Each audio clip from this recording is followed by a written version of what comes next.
ગાડી ઉભી રાખી તો રેલગાડીમાં આપણે બધા ભેગા મળીને ભજન ગાઈશું. તમે દરેક જણા પોતાના બે હાથ ઊંચા કરશે અને નરસિંહ મહેતા જેમ કરતાલ વગાડતા એમ બંને હાથમાં કરતાલ વગાડવાની છે અને ધીરે ધીરે ગાડી ચલાવવાની છે. શરૂ કરીએ તો આપણું ભજન. બધા બે હાથ ઊંચા કરશે.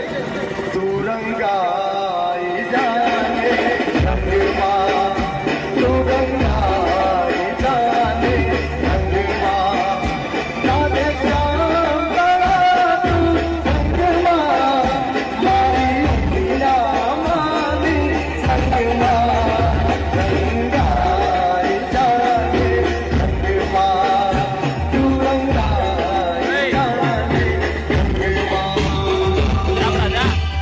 ગાડીમાંથી કોઈ નીચે ઉતર્યો તો બેસી જજો, ગાડી ઉપડે છે.